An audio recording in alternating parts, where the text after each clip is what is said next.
Welcome to another Apollo Papyrus podcast episode. I am Aaron Apollo Camp. For this episode, my interview guest is a ghostwriter, screenwriter, columnist, and English educator. Her ghostwriting and other author services company is called Woven Lines Writing and Publishing, and her work as a screenwriter includes the screenplay Infinity Care. Her name is Autumn Karen, and my interview with Autumn will follow the teleportation sound. Autumn Karen, welcome to the Apollo Papyrus podcast. Well, thank you so much for having me, Aaron. Feel free to introduce yourself to our listeners. So my name is Autumn Karen, and I am a longtime professional ghostwriter, screenwriter, and writing professor, and I help people make their writing better. And then I write for myself as well. Two books you've ghostwritten are Mississippi Still Burning, From Hoods to Suits, and Amy Book One. Without spoiling too much of each of those books, who were the authors you ghost wrote the books on behalf of, and what is each book about? So both of those books are books that have my name on them. I'm currently writing book number 28, and I've only got, I think, 4 that I can actually talk about. So those are like 2 of them that I can talk about. So Mississippi Still Burning, From Hoods to Suits is the memoir of James Hart Stern. He was a Black preacher who took over the KKK from a prison cell. He was wrongfully imprisoned in Mississippi with Edgar Ray Killen, the infamous man behind the Mississippi burning murders. And over time, James would never have called it a friendship, but they developed kind of an understanding. James protected Killen, even though Killen was like a notorious killer and head of the KKK. And by the end of their time together, Killen signed over the KKK to James. And he also wrote 32 letters to James in which he confessed to more murders. And then and at the end of their time together, Killen, in conjunction with the current leadership of the KKK that were out in the world, signed over the organization to James, kind of with the idea that that having a Black man as the head of the KKK would show everybody that they weren't racist. And so that is that story. That's that book. And it goes through James's whole life. It talks about everything from his childhood through his ministry. He was on the team that negotiated the truce between the Bloods and the Crips around the LA riots and the Korean grocers, and was part of that negotiation. So that's that book. James passed away from bladder cancer in 2019, which was tragic. He was a mentor and a friend, and it was an incredible loss. I recorded enough for a second book because he actually did this again. He had the largest neo-Nazi organization in America signed over to him by Jeff Scoop. And that's a whole nother thing, but kind of put a pause on that project with his estate and everything. And so there you go. That's that book. And then the other one that you mentioned is Amy Book One, totally different side of the spectrum. I was hired by Jeremiah James, who is a Broadway star, West End producer, to write a book that is kind of it's a feminist erotica novel. And it's about a woman who is in not a loveless marriage, but a sexless marriage, one that she's unfulfilled in. And she goes out and has a secret threesome behind her husband's back. So super different. That one is really woman-centered and really spins out of my undergraduate degree in women's studies. It's kind of a feminist take on the swinging lifestyle. And there you go. Now you've ghostwritten literally dozens of books, but there's only 2 others that you can talk about in this interview for, I would assume, legal reasons. What are those other 2 books, without spoiling too much of them, and who did you write those on behalf of? So there's one that is called 100 Minutes with Osama bin Laden, and it was published, oh gosh, I actually cannot remember which year it was published. That's horrible. But it's the story of this man, Jim Jensen, who who had this extraordinary experience. So his story is that 8 days before 9/11, he was working at his Iowa gas station and a man came in, and he fervently believes that this man was Osama bin Laden. And so he's got a whole, there's a story that goes along with it. And I wrote his book, 100 Minutes with Osama bin Laden, and he put my name on it, which is fine. And then really my point in writing that book was not necessarily to convince the average reader that this absolutely happened, but really to build a thought process so that which is true, it could have happened, right? It's possible.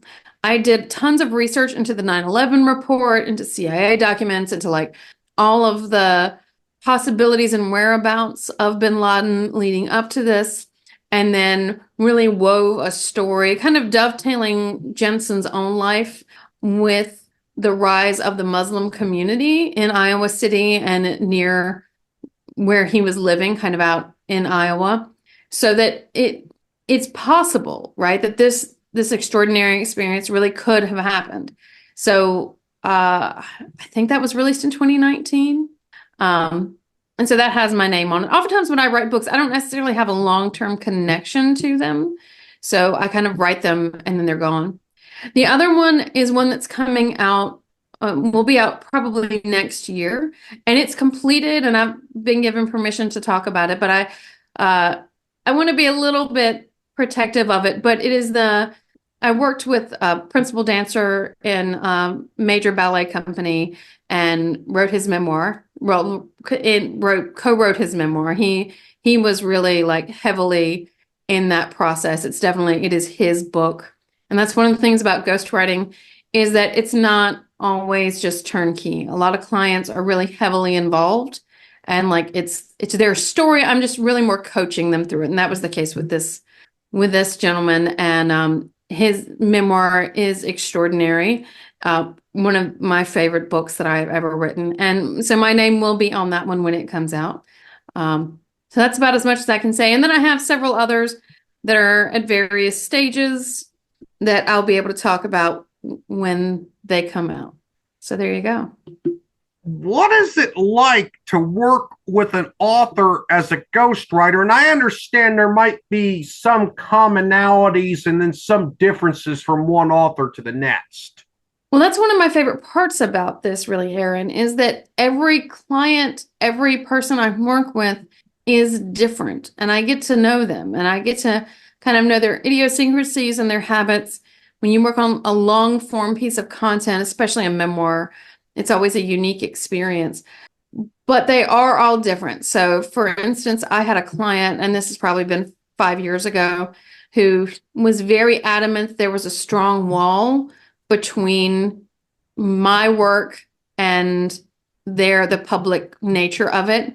So incredibly, like there was no way that anybody would ever know that they used a ghostwriter, which was really interesting because in that particular book, they did not really participate in the writing of it.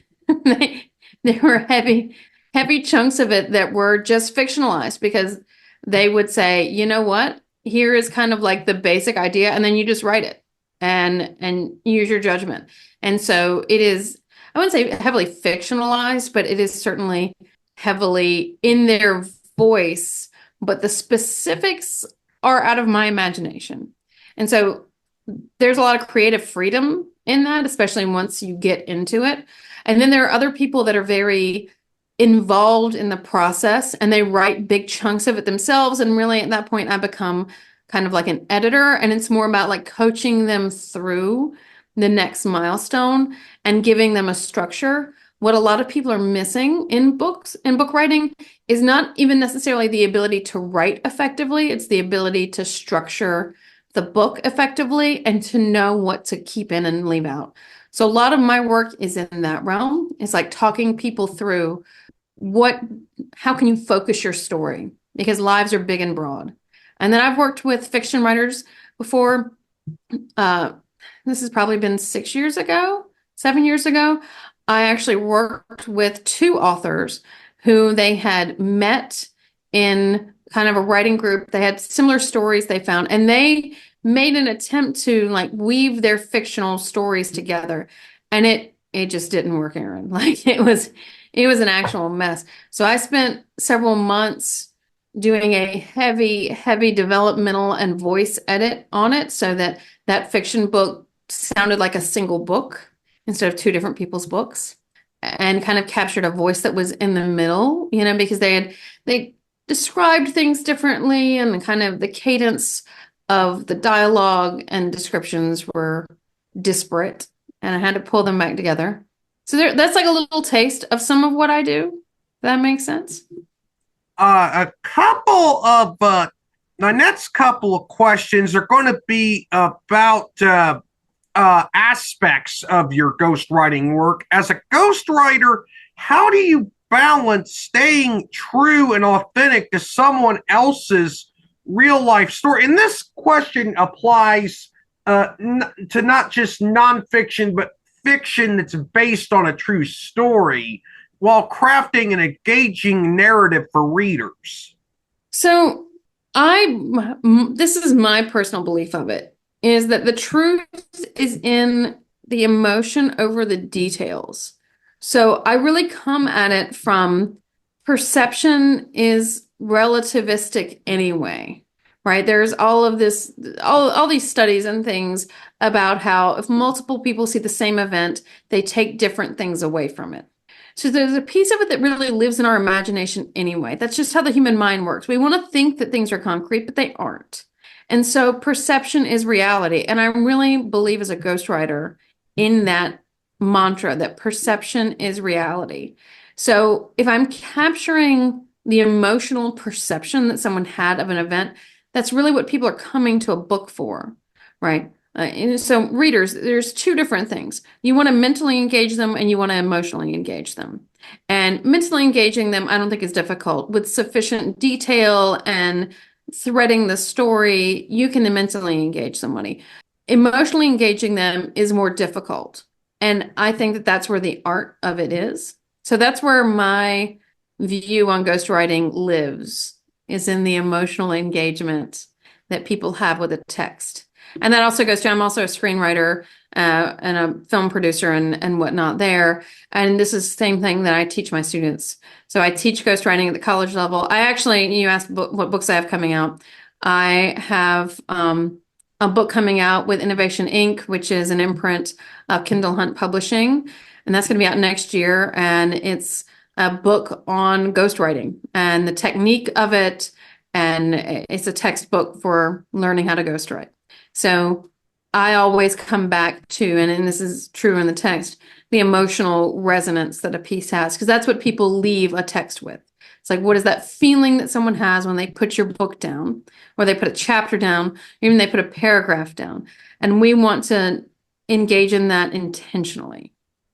I have one more question regarding ghostwriting, and then I'm going to move on to some of your other work. What are some important ethical considerations when using real life experiences, whether they are your own or others' experiences, as part of fictional stories? So the first real ethical guideline for me is the same as guideline for doctors, which is do no harm. And I think that that's really important for both my engagement with a client and then also the engagement of the client with the world around them. When you're talking memoirs, you're talking about real people and you're putting real people's names out there. So I can think of multiple instances where I have fictionalized events in memoirs to protect people. And sometimes it's like people are like, well, I don't want to get sued. Although that's less of a concern in general. I'm not a lawyer, but in my experience, that has been less. I've never had a client had a legal problem over a book that I wrote. And I think part of that is because I'm very careful with ensuring that this is from the perspective of someone's lived experience rather than trying to cast judgment.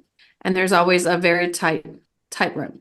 The other thing that I really lean on is anthropology, which comes somewhat from my undergraduate degree because I had a heavily anthropological focused undergraduate degree. And so the ethics of interviewing and using someone's story are really important to me. And this is again something that I take deep dives into in relational interviewing in my teaching practice. And there's a lot of exploration of ethics with my students. Is what am I taking from someone's story? So in ghostwriting, there's an exchange, and there's an exchange of money, right? So that's an important consideration. I have a responsibility to the person who I'm working with, and they are not only giving me their money, they're also giving me their time. And I really see that as something precious and something to be protected. So I am careful not to push clients in interviews. I'm really careful to work with people in a way that I feel is honest. That's also honest for me. And the ethical considerations go the other way as well. What is much more common, in my experience, is that writers get the short end of the stick here. It is difficult to do this work and get compensated in a way that actually rises to the level of the amount of work that goes into it. And I've gotten stiffed by many clients along the way. And that is tough to deal with. I actually have one who I think I might get stiffed by here. That's a whole nother story, but it's not even in the past. It still happens, despite contracts and all those things. So the ethics of it are both, there's the art and the commerce of it, and they're like equally important, right, Erin? Like it's a business. So artistically, I'm very careful to protect my clients, not push them in one way or the other. I've had a client recently who really wanted to keep their personal life kind of out of it. And so I'm really careful to do that, to keep their personal life out of it and really focus on the professional world, even though, and I have tiptoed around this, I think more of their personal life would make the book a lot better, even though it is a professional situation. So yeah, I think that answered your question, Erin. I have a couple of questions about your screenwriting work, and my first one's going to be more open-ended. Tell our listeners a little bit about your screenwriting work. So I'd written books for 12 years and heard one of my books on an audiobook in audiobook form. And I was just like, holy cow, I have to do that again. Like it was such a rush to hear my words come out of someone else's mouth. And I do have a background as an actress. I started out my college career really with dreams of Broadway and those kinds of things, and was disabused of that very quickly. My singing voice is not going to cut it. My dancing is not going to cut it. So I pivoted to women's studies.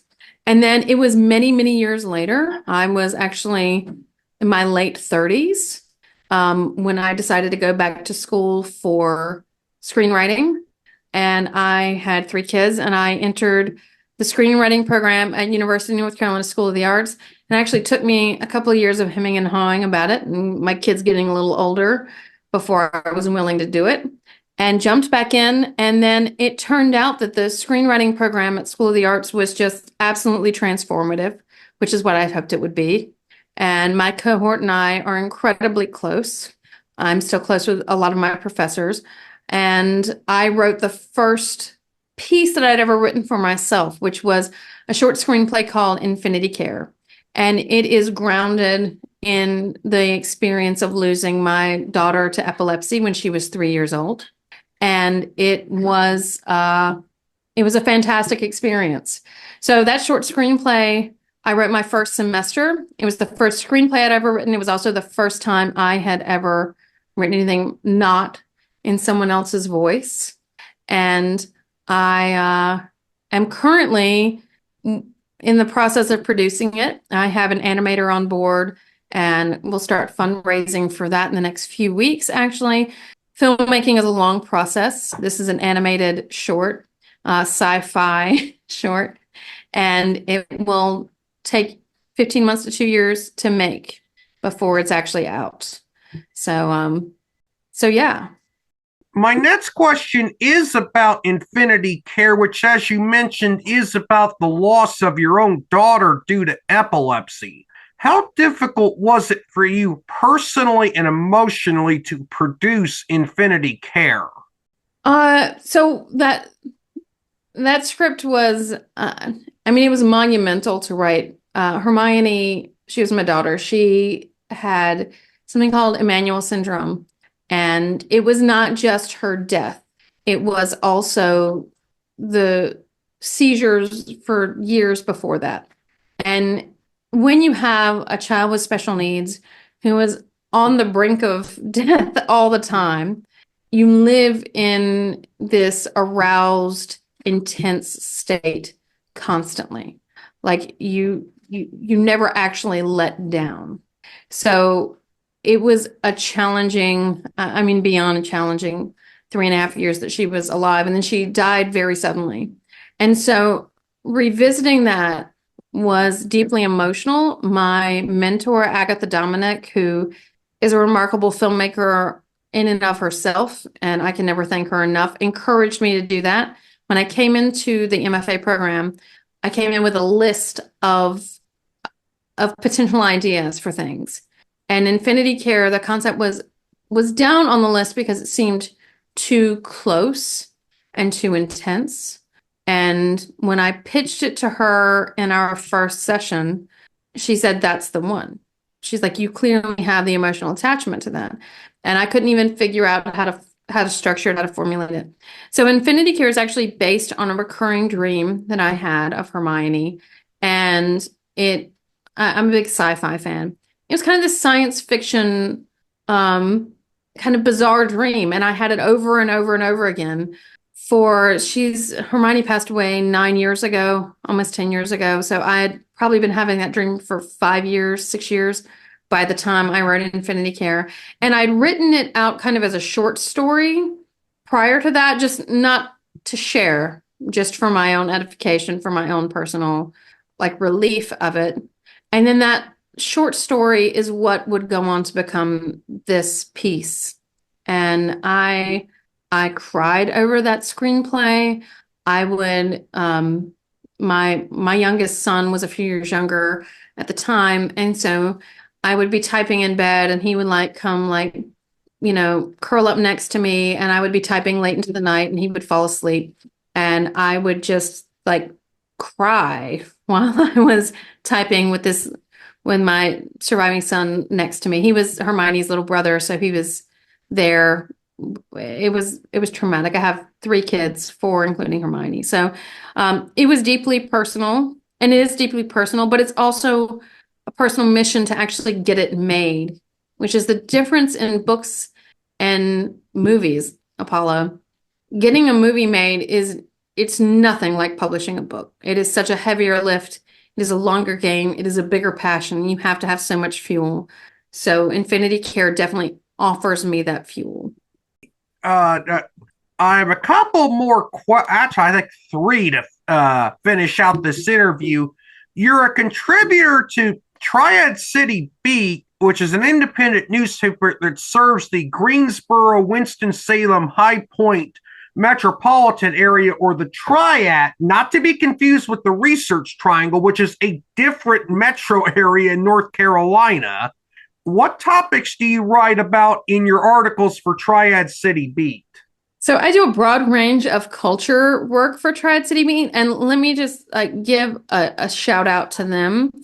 Again, one of the things that writers really need, and I'm adamant about this, is mentorship. And the folks at Triad City Beat are incredible mentors and supports. So they're fantastic. Brian and Sayaka are amazing. So the kind of work that I do there is culture focused, and it's fairly broad ranging. So I might cover a film festival or an art installation.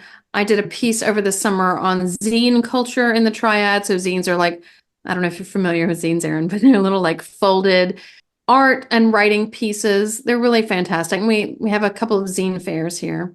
I'm currently working on a piece about women in the Triad and kind of the split between the workforce and the extra load that women carry.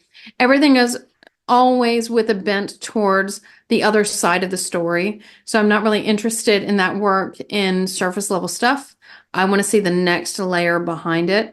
I did a big piece on a band called Sift last summer, in which one of the band members passed away, and they were keeping his legacy alive. It was a beautiful piece. I got to interview his wife and surviving members of the band and that kind of thing. So really personal stories you wouldn't hear otherwise. Domestic violence. I've worked with trans healthcare providers, read a big piece on them a couple of years ago and what that looks like for youth in the triad. So yeah, there's a little taste of the kind of stuff I do for them. You're also an English faculty member at High Point University and a senior fellow at the University of North Carolina, Greensboro. How does your work as an English educator, and I understand you're a writing educator? Yes. And so I was an honors fellow at UNCG for 4 years. I actually stepped back from that this year. This is my first year out of it, which I miss my honors students. I saw one out and about in Greensboro last week. It was a great university to work for, but I moved to Winston-Salem, and so it's a hard thing to keep that up. So at High Point, I am a writing professor. So I'm an instructor of English is actually my title, and I work specifically with public and professional writing. So I teach public and professional writing really as it is in the 21st century. That is my view of it. And interfacing with like narrative in the modern world and really practical skills for students. So my students in that class write everything from composing their own TED Talks to writing blogs. They really work on like presentation and presenting words in various contexts. It's a really fun class. I just wrapped my first semester teaching the art of ghostwriting, which I taught at UNC Greensboro, and now I'm teaching here. Their final project was ghostwriting short narratives for volunteers at the Ronald McDonald House here in Winston-Salem, which ties back to my time with my daughter Hermione in Infinity Care, because we stayed at the Ronald McDonald House in Durham extensively. So that's been really, really rewarding. I gave their final exam day before yesterday, and they presented. No, not day before yesterday. Yesterday. I don't know what day it is, Erin. They gave their final presentations yesterday about these people and really humanizing the volunteers that work there. That was fantastic. And then I teach freshman writing. I do independent studies. I develop novellas with students. So I had a phenomenal student develop a novella this semester that is it's like a psycho killer. I talk about it all the time. This young woman, you would never imagine looking at her that she could write something like this, but it's what she presented. It was the content she wanted, and we're going to continue that next semester, and she's going to refine it. And had a student develop last year the just most wonderful same-sex romance novel that is just really sweet and lovely. And so in a semester, these students write 15 to 20,000 words of like real solid draft content. And then one of my favorite courses to teach is professional writing for the medical humanities. And I dive deep into narrative medicine and intersectional identity. And we go through kind of what it means to be both a provider and a patient in modern medical systems. That class is super fun. And so all of that fuels my writing. Like I have all these balls in the air, but they really do kind of fuel each other. And I love teaching. I have a master's in special education and taught in the public schools before I became a writer. The way I became a writer is I was teaching special ed in public schools and then started writing lesson plans on the side for extra money. And then someone asked me if I would write blogs to go with the lesson plans. And I said, if you can pay me cash money, absolutely. And so I started writing blogs, and then that turned into more blogs, and that turned into ebooks. And then I got hired by a vanity press, started writing books, and that's how I became a ghostwriter. So it was really a progression, and I was able to leave my job teaching after just a few years. I was actually home with my daughter Hermione for the last year of her life before she died, because I was making enough money writing that I didn't need to teach. So that was writing kind of holds a special place in that relationship. And then it all comes back to being in the classroom. My students really do fuel me. I gave an exam at 8 o'clock this morning, freshman writing exam, and students ghostwrite in their final in my class, and it just develops so much empathy. I really love teaching it. I love the way it lights up students, and I love taking students who do not think that they are writers and watching them learn that they can express themselves boldly in the written word in contexts that are meaningful and helpful in their lives. So there you go, Aaron. I only have a couple minutes left in this interview, but I do have one final question. As you are a ghostwriter, script writer, filmmaker, columnist, and writing professor, what is something in common that motivates you to do all of those things? So I really love the human aspect of storytelling. And what is in common in all of them is really my upbringing. I was raised by a single mom and her mom and my grandmother. And we didn't have much, but we had stories. And they told stories around the kitchen table. I'm actually sitting at the table because I have it in my house now. I'm sitting at the kitchen table that sat in the house that I grew up in. And they told stories. And that is, I feel like I'm living the legacy of these women who did not have the opportunities that I had. So the common thread is interfacing with other people. I love collaboration. That's why I don't write books on my own. I'm not really interested in writing my own books. In ghostwriting, we have collaboration. In my work with Tri-City Beat, there's collaboration there because it's a bigger paper. You're fitting things in. In obviously teaching, there's tons of collaboration with students. And then filmmaking is all collaboration. So when you combine collaboration and storytelling, I mean, that's the common thread for what I do. And I just love doing it, Aaron, and I can't quite stop. And it is helpful that I can provide financially for my kids as well with something that is really joyful, and they can see that their mom is doing something that she's passionate about, that I don't just like go into an office every day and stare at a computer, even though I kind of do stare at a computer all day. Autumn, thank you for appearing on the Apollo Papyrus podcast. It was wonderful to interview you, and you were an amazing guest. Thank you so much, Aaron. You're fantastic, and good luck to you with your ongoing endeavors here on Apollo Papyrus. It was amazing to interview Autumn about her work. This is Aaron Apollo Camp reminding y'all to find your writing and reading purpose. Bye for now.